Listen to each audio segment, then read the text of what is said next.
తులారాశి వారికి అనుకూలమైన మార్పులు వృత్తిరీత్యా వ్యాపార రీత్యా అందుకోగలుగుతారు.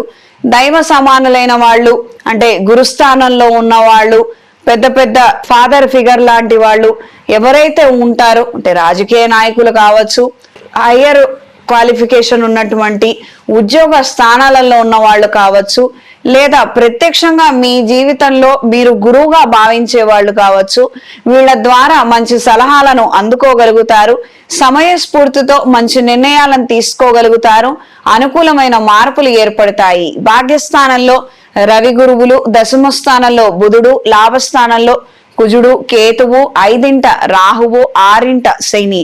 కోర్టు వ్యవహారాది తీర్పులు మీకు అనుకూలంగా మార్చుకోవడానికి ఎంతగానో ప్రయత్నిస్తారు. అనుకూలమైన మార్పులు ఏర్పడతాయి.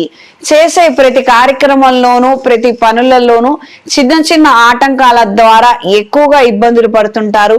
ఉదాహరణకు ఏదైనా శుభకార్యం ఉంది, దానికి సంబంధించి ఫంక్షన్ హాల్ బుక్ చేయాలి, లేదా ఈవెంట్ మేనేజరు డెకరేషన్ వాళ్ళతో మాట్లాడాలి, వాళ్ళని వెళ్ళి కలవడానికి మీరు ప్రయత్నం చేస్తారు. మా వాళ్ళు ఇప్పుడే బయటికి వెళ్ళారండి, మా మేడం లేరు, కాసేపట్లో రండి లేదా రేపు రండి. ఈ రకమైనటువంటి ఆటంకాలే ఎక్కువగా ఏర్పడుతుంటాయి. పనులు జరుగుతాయి, వాళ్ళు హామీ ఇచ్చినప్పటికీ కూడా కన్ఫర్మేషన్ అనేది మాత్రం ఉండకపోవచ్చు. మిమ్మల్ని ఎక్కువగా వ్యతిరేకించే వాళ్ళు ఉన్నప్పటికీ కానీ మిమ్మల్ని నమ్మి మీకు అండదండగా నిలబడి ప్రోత్సహించే వాళ్ళు కూడా అంతే మంది ఉంటారు. ఇది గ్రహించి మెలగండి. ఎవరో డిస్కరేజ్ చేశారని మాత్రం, పరిస్థితులు బాలేదన్నారని మాత్రం మీరు చేసే పనులు మాత్రం ఆపద్దు. మీరు చేసే ప్రయత్నాలు చక్కగా మీరు చెయ్యండి. మంచి దాని వెంటే వస్తుంది. ఇది గ్రహించి మెలగండి. దైవ ఆధ్యాత్మిక సంబంధమైన అంశాల పట్ల ఆకర్షణ కలిగి ఉంటారు. వ్యాపార రీత్యా కొన్ని ఉత్పత్తులను తీసుకురాగలుగుతారు, కానీ అమ్మే విధానం తెలియక కాస్తంత నష్టపోవడము, ఆదాయం రాకపోవడమే నష్టంగా మారే విధంగా ఉంటుంది.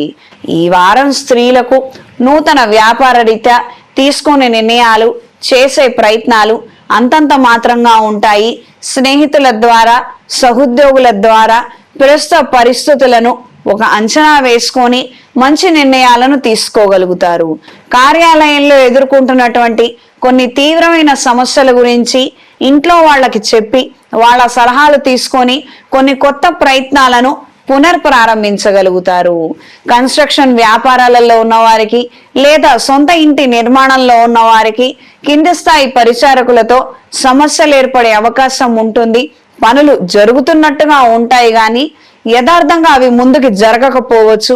అంటే కంప్లీషన్ మాత్రం అవ్వకపోవచ్చు.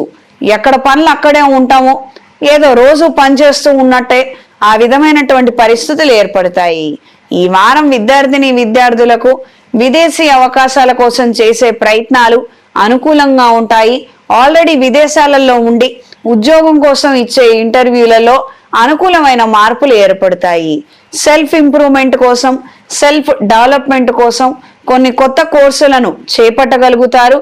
వృత్తి సంబంధమైనటువంటివి నేర్చుకోవడానికి కొంత ఆసక్తిని కనబరుస్తారు. ఈ వారం తులారాశి వారికి కలిసొచ్చే రంగు బ్రౌన్ కలర్, కలిసొచ్చే దిక్కు తూర్పు, కలిసొచ్చే సంఖ్య 8. ప్రతిరోజు అంగారక స్తోత్రాన్ని పఠించండి. రుణ బాధలు అధికంగా ఉన్నట్లయితే, అనుకున్న కార్యక్రమాలలో పురోగతి రానట్లయితే అంగారక పాశుపత హోమాన్ని జరిపించండి. కార్యానుకూలత పెరుగుతుంది. రుణ సంబంధమైన సమస్యల నుండి క్రమేణా బయటపడగలుగుతారు. ఇంట్లో వ్యాపార ప్రదేశాలలో దైవికం పొడితో ధూపం వేయండి.